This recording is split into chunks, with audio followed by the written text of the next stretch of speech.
నమస్తే. ఇన్నాళ్ళు నన్ను సపోర్ట్ చేస్తూ, ఎంకరేజ్ చేస్తూ మీ ప్రేమని నాకు అందిస్తున్న ప్రతి ఒక్కరికి కృతజ్ఞతలు. అలాగే ఈ వీడియో కూడా ఖచ్చితంగా మీకు ఉపయోగపడుతుంది. లైక్, షేర్ అండ్ సబ్స్క్రైబ్ చేసి మీ సపోర్ట్‌ని నాకు అందించండి. అలాగే ఈ వీడియో పట్ల మీకున్న అభిప్రాయాన్ని కామెంట్ సెక్షన్‌లో కామెంట్ చేసి తెలియజేయండి. ఇప్పుడు వీడియోని చూద్దాం. నమస్తే. Welcome to our channel. నేను పద్మిని. ప్రస్తుతం మనతో పాటు వేదిక ఆస్ట్రాలజర్ అవినాష్ దాస్ గారు ఉన్నారు. మాట్లాడదాం. అవినాష్ గారు నమస్తే అండి. నమస్తే అండి. ఓం నమ శివాయ. ఓం నమో వెంకటేశాయ. అవినాష్ గారు, శని భగవానుడు ఇచ్చేటటువంటి రిజల్ట్స్ నెక్స్ట్ లెవెల్‌లో ఉంటాయి. అందులో ఎటువంటి సందేహం లేదు.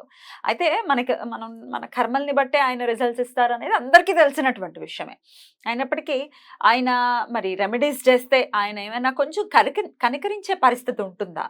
మరి ఆయన ప్రసన్నం చేసుకోవాలంటే ఏం చేయాల్సింది? ఎందుకంటే చాలా ఆస్పెక్ట్స్ ఉన్నాయి ఆయనకి. మేజర్‌గా మన ఉద్యోగం. మనకంటూ ఉద్యోగం ఒకటి ఉండాలి, చక్కగా లైఫ్ బాగుండాలి అని అంటే ఎక్కువ మంది ఉద్యోగస్తులే ఉంటారు కదా. మరి ఏం చేయాల్సి ఉంటుందండి? శనిగ్రహం చాలా ఇంపార్టెంట్. మీరు చెప్పినట్టు చాలా ఆస్పెక్ట్స్ ఉంటాయి శనిగ్రహానికి. సో శనిగ్రహం గురించి మాట్లాడితే, శని అనేది మంచి చెడు చూడడు. గురువు అనేది మంచి చెడు చూస్తాడు. దాన్ని బట్టి రిజల్ట్ ఉంటుంది. శని అనేది నువ్వు కష్టపడుతున్నావా లేదా అని చూస్తాడు అంతే. Are you working hard or not? ఇప్పుడు కంటిన్యూస్గా కష్టపడుతున్నావు, సడన్గా డిప్రెషన్ వచ్చి ఆపేసావు అనుకో, శని హట్ అవుతాడు. నీ జీవితంలో చంద్రుడు వచ్చేసాడు, నీచంలో ఉన్నాడు, డిప్రెషన్లో ఉన్నాడు, నువ్వు ఇంకా ఆపేసావు పని చేయడం, శని ఇంకా డ్యామేజ్ అయిపోతాడు. అప్పుడు నువ్వు ఆపేసావు కదా కష్టపడడం. 20 మెట్లు ఉన్నాయంటే 20 మెట్లు ఎక్కుతూనే ఉండాలి. నువ్వు మెల్లిగా ఎక్కుతావా, స్పీడ్గా ఎక్కుతావా తర్వాత విషయం. నువ్వు ఎక్కుతూనే ఉండాలి. శని ఏం ఎక్స్పెక్ట్ చేస్తాడంటే మనిషి నుంచి, నువ్వు రోజుకి 18 గంటలు కష్టపడుతున్నావా లేదా? 18 గంటలు కష్టపడగలరా ఎవరైనా? కష్టపడతారు, చాలా మంది కష్టాలు భూమి మీద కష్టపడతారు. రోజుకి 18 అవర్స్. మీరు ఏ కంపెనీ CEO తీసుకోండి, లేకపోతే IASకి ప్రిపేర్ అవుతున్న వాళ్ళు తీసుకోండి. ఎలాన్ మస్క్ అని ఒక ఆయన ఆఫీస్లోనే నిద్రపోతారు, పని చేస్తూ నిద్రపోతారు. 6 అవర్స్ 4 అవర్స్.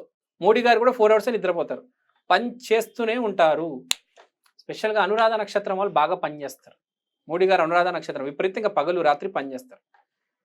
ఎంత పని చేస్తే అంత రిజల్ట్ ఇస్తాడు. అతను ఒకటే చూస్తాడు, నువ్వు డైలీ 18 అవర్స్ కష్టపడుతున్నావా, నువ్వు కష్టపడుతూనే ఉన్నావా, ఎన్ని సంవత్సరాల నుంచి కష్టపడుతున్నావు, ఆపేసావా లేదా చూస్తూనే ఉంటాడు. అంటే అతను ఏమంటాడంటే, నువ్వు ఒకవేళ కష్టపడితే నీకు గురు బలం లేకపోయినా, ఏది నీకు గురు బలం లేదనుకుందాం ఫర్ ఎగ్జాంపుల్, కానీ నువ్వు కష్టపడుతూనే ఉన్నావు, నీకు సక్సెస్ ఇస్తాడు అతను. He will give you success. ఏదేమైనా అయిపోని, కానీ నువ్వు 100% దాన్ని ఫుల్ఫిల్ చేయాలి. నువ్వు కనుక 100% ఫుల్ఫిల్ చేయకపోతే కష్టం. ఇప్పుడు 70% 60% ఫుల్ఫిల్ చేసావనుకో, అప్పుడు ఆ 60% రిజల్టే వస్తుంది. అలాంటప్పుడు ఏంటి, శనితో పాటు గురువు కూడా బాగున్నాడు అనుకో, కొంచెం ఇది కొంచెం అది కలిసి ముందుకు వెళ్ళిపోద్ది బండి. కానీ ఎప్పుడైనా గుర్తుపెట్టుకోవాలి, Shani will not deny. He may delay but he will not deny. Jupiter deny చేయొచ్చు, డినై చేస్తారా? కేతు డినై చేయొచ్చు, ఎవరైనా డినై చేయొచ్చు, శని డినై చేయదు, డిలే చేస్తుంది. డిలే చేస్తుంది. ఏ గ్రహం అయినా డినై చేయొచ్చు, కానీ మన శని గ్రహం డినై చేయదు, రిజల్ట్ ఇస్తుంది. ఇప్పుడు నువ్వు గురు మార్గంలో వెళ్ళిపోయావు, చెడు చెడు చెడు చేసావు, అతను డినై చేసేస్తాడు రిజల్ట్. శని నువ్వు కష్టపడుతూనే ఉన్నావు, రిజల్ట్ కంపల్సరీ వస్తుంది. వీడు కష్టపడ్డాడు, పొద్దు నుంచి సాయంత్రం దాకా మాట్లాడుతున్నాడు, పొద్దు నుంచి సాయంత్రం దాకా చదువుతున్నాడు, పొద్దు నుంచి సాయంత్రం దాకా ప్రజల మధ్యలో తిరుగుతున్నాడు, రాత్రిపూట కూడా నిద్రలో కూడా పని గురించి ఆలోచిస్తున్నాడు, పని పని పని పని పని పని పని అంటే అంత నిమగ్నం అయిపోయి ఉన్నాడు. అంటే జీవితాన్ని పని అనుకున్నాడు. ఫ్యామిలీ తర్వాత, చుట్టాల తర్వాత, ఫ్రెండ్స్ తర్వాత. ఫ్రెండ్స్ పిలిచినా కూడా వెళ్ళట్లేదు, పంక్చువల్గా ఉన్నాడు, టైం ఫాలో అవుతున్నాడు, ఒక 2 నిమిషాలు లేట్ అయినా కూడా వచ్చి సారీ చెప్తున్నాడు. ఫ్రెండ్స్ పిలుస్తారండి, ఫోన్ చేస్తారు, రారా ఇక్కడికి, ఈ లొకేషన్కి వచ్చి మంచి రెస్టారెంట్, మంచి బిర్యానీని తిందాం. నేను రాను, నేను పని చేయాలి అంటాడు వీడు. చాలా మంది వెళ్ళిపోతారు, పని ఉన్న రేపు డిలే, రేపు చేసుకుందాంలే అని. వీడు అట్లా కాదు, ముందు నేను పని చేసుకుంటా, కావాలంటే మా ఇంటికి ఆర్డర్ చేసుకుంటా. పనికి ఫస్ట్ రెస్పెక్ట్ ఇస్తాడు. మనం జీవితంలో ఏది ముందు పెడతాం, మనం కూడా అదే ముందు పెడతాడు. నువ్వు శనిని ముందు పెట్టి, శని నిన్ను ముందు పెడుతుంది అందరికంటే. ఏ పెద్ద పోస్ట్ తీసుకున్నావు కంపెనీలో, CEO CFO, CXO, chairman, director, board member, IAS, IPS compulsory Shani strong ఉంటుంది. శని స్ట్రాంగ్ లేకపోతే అసలు ప్రమోషనే రాదు. ప్రమోషన్ రావాలి అంటే శని స్ట్రాంగ్ ఉండాలి. శని స్ట్రాంగ్ ఉంటేనే ప్రమోషన్ వస్తుంది. ప్రమోషన్ రావట్లేదంటే నీ శని స్ట్రాంగ్ లేదు, నువ్వు పని పట్ల శ్రద్ధ పెట్టు, ఇంకా పని చేయి, తిరగడం ఆపేయి, చాలు ఇంకా తిరిగింది, స్టార్ట్ వర్కింగ్. ప్రాక్టికల్ రెమెడీస్ ఇవన్నీ, ప్రత్యేకించి పూజలు అవి చెప్పాలి అని అంటే ఉంటాయా? ఉంటాయి. ఒక్క రెమెడీ ఉంది, ఒక్క రెమెడీ ఉంది. ఇప్పుడు మనం ఎందుకు చేస్తున్నాం రెమెడీ అనేది కూడా ఆ థాట్ మన మైండ్లో రావడానికి. ఇప్పుడు చిన్న రెమెడీ చెప్తే, ఇప్పుడు మన రెమెడీ కాకుండా నువ్వుల నూనె పెట్టడం, అది ఎందుకు పెడతామంటే మనకు థాట్ పంపిస్తాడు దేవుడు. శివుడి దగ్గర నువ్వుల నూనె పెడితే ఒక థాట్ వస్తుంది, కష్టపడాలిరా మనం ఇంకా అని. అప్పుడు మనిషి ఇంకా కష్టపడతాడు. కష్టపడటానికి ఒక రూట్ ని వేయటం కానీ, ఒక పాత్ ని వేయటం కానీ జరుగుతుంది. రెమెడీలు చేసేసుకుని నేను కష్టపడినంటే కుదరదు. రెమెడీ చేసేదే మీరు చెప్పినట్టు ఆ రూట్ చూపించడానికి. ఆ రూట్ కనిపిస్తుంది, మళ్ళీ మీరు కష్టపడాలి, నేను కష్టపడంటే అవ్వదు ఇంకా. సో శని రెమెడీ గురించి మాట్లాడుతున్నాము. శనిలో ఉత్తమైన రెమెడీ ఏంటంటే, శనికి అడవులు అంటే బాగా ఇష్టం. సో ఇప్పుడు మనం ఏం చేయాలంటే శనిని అడవిలో ఎస్టాబ్లిష్ చేయాలి. అంటే ఒక శని మరి నవగ్రహాల గుడికి వెళ్ళారా, శని విగ్రహం ఉంటుంది కదా, ఆ విగ్రహాన్ని మనం టెంపుల్ మధ్యలో ఫారెస్ట్ మధ్యలో ఎస్టాబ్లిష్ చేయాలి.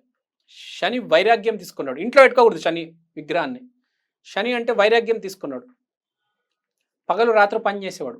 ఆ విగ్రహాన్ని మీరు కుదిరితే ఏదైనా అడవిలో, మీకు ఏదైనా ల్యాండ్ ఉంటే, లేకపోతే ఏదైనా ఫారెస్ట్ అంటే ఇంకా బెటర్, మీకు ఫామ్ ల్యాండ్ ఉంటే, లేకపోతే ఏదైనా ఫారెస్ట్ లో ఎస్టాబ్లిష్ చేయండి. చాలా ఫారెస్ట్ లో ఖాళీగా ఉంటాయి, మనం హైవే మీద వెళ్తూ ఉంటాం. విగ్రహాన్ని ఎస్టాబ్లిష్ చేయండి. శని ఎస్టాబ్లిష్ చేసి ఎప్పటికప్పుడు వెళ్ళి పూజ చేయండి. ఫస్ట్ ఎస్టాబ్లిష్ చేయండి అంటే మీ జీవితంలో శని అనేది ఎస్టాబ్లిష్ అవుతుంది. మీరు ఆ కష్టం అనేది మీ మదికి ఎక్కేస్తుంది, ఆ రూట్కి ఎక్కేస్తారు. మీరు కొంతమంది ఉంటారు అసలు కష్టపడరు, వాళ్ళకి చాలా మంచిది. ఒక ఫారెస్ట్కి వెళ్ళి ఫస్ట్ ఒక శని విగ్రహం కొనుక్కొని కారులో వెళ్తూ ఇక్కడ ఫారెస్ట్ కనిపిస్తే దాన్ని ఎస్టాబ్లిష్ చేయండి. ఒక 2 మనుషుల్ని తీసుకెళ్ళి దాన్ని ఎస్టాబ్లిష్ చేయండి, ఒక రాయి మీద పెట్టించండి దాన్ని.